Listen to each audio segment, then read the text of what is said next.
안녕하세요 여러분. 노마드의 인문산책 야누스의 지혜편입니다. 야누스 하면 여러분 어떤 이미지가 떠오르시나요? 결코 좋은 느낌으로 사용되는 단어는 아닌 것 같습니다. 그런데 이 야누스가 본래부터 그렇게 부정적인 의미가 붙어있는 말이 아니었습니다. 아주 지혜로운 의미로 고대 로마 사람들이 사용했던 단어입니다. 만약에 누군가가 어떤 사람을 향해서 두 얼굴의 야누스다 또는 야누스의 얼굴을 가진 사람이다 이렇게 표현한다고 한다면 여러분은 어떤 이미지가 떠오르게 되나요? 평소에는 점잖은 모습을 하고 있다가 어느 순간 갑자기 야비하거나 잔인한 성격을 드러내는 사람, 또 겉과 속이 다른 사람, 아마 이런 이미지들이 떠오를 겁니다.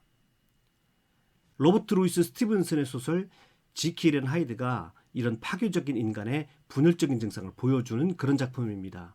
겉으로 보면 점잖고 교양 있고 또 자선 활동도 많이 하는 의사 지킬의 모습 속에 부도덕한 일을 벌이고자 하는 악마성이 담겨져 있다고 하는 것이 이 소설의 중심 모티브입니다. 우리가 어린 시절에 보았던 일본 애니메이션 마징가 제트, 여기에 아수라 백작이 등장하죠. 아수라 백작에는 남자와 여자가 극단적으로 하나로 결합된 캐릭터입니다. 가끔 이 악당이 분열 증상이 보이게 되면 그 안에서 남자 부분과 여자 부분이 서로 심하게 싸우곤 합니다.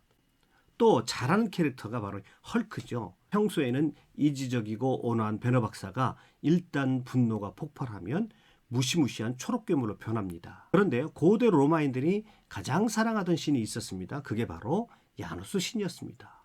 보통 로마 신들은 대부분 그에 상응하는 그리스 신들을 가지고 있습니다. 가령 예를 들어서 지금 미의 여신이 있다고 한다면 그리스어로는 아프로디테 신이라고 하고요. 로마 말로는 비너스 신이라고 합니다. 또 바다의 신이 있죠. 바다의 신이 그리스로 가면 포세이돈이라고 하고요. 로마에 오면 넵튠이라고 합니다. 이렇듯 거의 모든 주요 신들이 그리스식 이름과 로마식 이름이 병행해서 사용되고 있습니다. 자, 문화사적으로 보면 로마가 그리스에게 강한 영향을 받았다라고 하는 것을 나타내주는 증거 중에 하나입니다. 그런데요, 이 야누스 신은 그리스에는 없는 신입니다. 로마에만 있는 신입니다. 로마 고유의 신이라고 하는 것이죠. 로마 고유의 신이라고 하는 것은 가장 로마다운 사고방식을 야누스 신이 가지고 있다라고 하는 것입니다.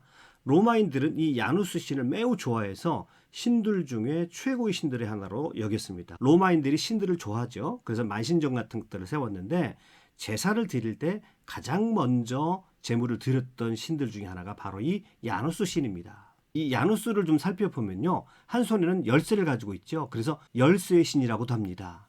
이게 오른손에는 호를 들고 있습니다. 최고의 신이라는 것을 말하고 있습니다. 로마인들이 얼마나 야누스 신을 좋아했는지는 로마의 동전에 야누스 신의 얼굴이 새겨져 있는 것을 보면 알 수가 있습니다. 야누스 신의 가장 큰 특징은 그 얼굴이 두 개가 붙어 있는 머리입니다. 우리는 이것을 바라볼 때 서로 다른 성격, 서로 다른 얼굴이 붙어 있으니까 불편하게 느낄 수 있겠습니다만은 로마인들은 이것을 보면서 불편해하지 않았습니다. 오히려 이 로마인들은 이 두 얼굴을 분리로 보지 않고 오히려 조화로 보았습니다. 위에서 열쇠의 신이라고 했습니다만은 열쇠로 여는 것이 문이기 때문에 이 야누스 신은 문의 신이기도 했습니다. 안과 밖의 경계를 이룬 문의 신이 되는 것이죠. 그런데 이 로마인들은 이 문을 분리로 보지 않고 조화로 보았습니다. 안과 밖이 서로 조화를 이루어야 된다는 것이죠. 지나치게 바깥의 것만, 지나치게 안의 일만 치우치게 되면 문제가 생기겠죠. 보통 이 야누스 신전에서 문이 열려 있으면 전쟁의 시기임을 의미합니다. 또 문이 닫혀 있으면 평화의 시기를 의미합니다. 로마인들에게 있어서 전쟁과 평화는 서로 분리된 개념이 아니었습니다. 젊음과 나이듦, 젊은이와 노인은 서로 분리해서 생각할 수 있는 존재가 아닙니다. 젊은이는 결국 늙을 것이고 노인은 늘 젊음의 기억을 가지고 있을 겁니다. 젊을수록 노인의 지혜에 귀를 기울여야 방탕하지 않을 수 있고요. 노인은 젊음의 싱싱함과 패기를 유지할 수 있어야 또 건강하게 나이 들 수가 있는 것입니다. 이 두 얼굴을 시간으로 따지자고 하면요, 과거와 미래를 의미할 수도 있습니다. 로마인들은 과거와 미래를 분리시켜 생각하지 않았습니다. 인간은 과거를 되돌아보며 교훈을 얻고 또 미래를 향해서 전진해 가야 하는 그런 존재다, 이렇게 보았던 것이죠. 과거를 잊은 사람에게는 미래도 없는 법이고 미래가 없는 사람에게 과거는 왜곡되기 마련인 것입니다. 라틴어에 자뉴아리우스라는 말이 있습니다. 이 말을 직역하면 야누스에 관한 것이다, 이런 뜻을 가지고 있는데요. 여기에서 1월을 의미하는 제뉴어리가 나왔습니다. 그러니까 1월은 지난해와 새해를 드나드는 시간의 문인셈입니다. 여러분, 새해가 시작한 지 엊그제 같은데 벌써 1월달이 다 가고 있습니다. 제뉴어리가 다 가고 있습니다. 야누스에 관한 시간들이 가고 있습니다.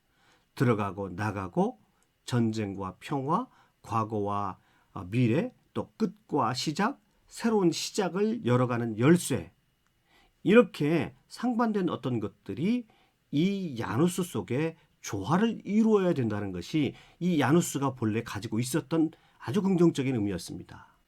그런데요, 18세기에 이 영국의 철학자 쿠퍼가 이 야누스라는 말을 상당히 부정적으로 사용합니다. 쿠퍼의 한 책에서 한쪽 얼굴로는 억지로 미소를 짓고 또 다른 쪽 얼굴로는 노여움과 분노를 드러낸다라고 하는 이런 표현을 사용합니다. 이때부터 야누스는 표리부동한 사람, 또는 여기서 이 말을 하고 저기서 저 말하는 간사한 사람, 또 인간의 겉모습 안에 감추어진 잔인한 폭력성 등을 의미하는 말로 사용되기 시작했던 것입니다. 그러나 사실은 로마인들에게 이 단어는 아주 지혜를 담고 있는 깊은 의미를 가지고 있는 말이었습니다. 이 야누스의 이미지를 보면요, 얼굴의 두 모습이 아주 똑같지는 않은 것을 볼 수 있습니다. 살짝 다릅니다. 또 다른 야누스는요, 아주 다른 모습을 하고 있기도 합니다. 로마의 정신적인 유산 가운데 가장 특징적인 것이 바로 다른 문화, 다른 사람들, 다른 것들에 대한 포용성, 융합정신이라고 말할 수 있겠습니다. 서로 다른 것들을 날카롭게 분리시키고 갈등을 만들어내는 것이 아니라 이런 것들을 조화를 이루고 포용적인 관점으로 바라보는 것이 로마의 정신의 핵심이라고 할 수 있겠습니다. 위에서 말씀드린 대로 야누스에서 제뉴어리, 1월, 즉 새해 새 시작을 알리는 달인 1월이 유래했다라고 말씀을 드렸죠. 여러분, 어떻게 새로운 달 제뉴어리를 잘 출발하셨는지 모르겠습니다. 진정한 출발은요, 분리시키는 것이 아니라 서로 다른 것을 조화시키는 것에 있다고 로마인들은 우리에게 말을 하고 있는 것입니다. 진보와 보수, 강함과 부드러움, 남성성과 여성성, 젊음과 나이듦, 패기와 지혜, 이성과 감정, 과거와 미래. 자, 이런 것들을 분리적으로 생각하면 스트레스가 높아지고 우리의 불안지수가 높아지게 됩니다. 대결적이고 분리적인 그런 분열적인 생각을 버리고 조금 더 조화와 균형, 서로 다른 것을 맞춰가는 중용의 지혜가 오늘 우리 삶에도 더 필요한 것이 아닌가, 이런 생각을 해보았습니다. 오늘은 로마인들에게 야누스의 지혜를 배워봤습니다. 수고하셨습니다.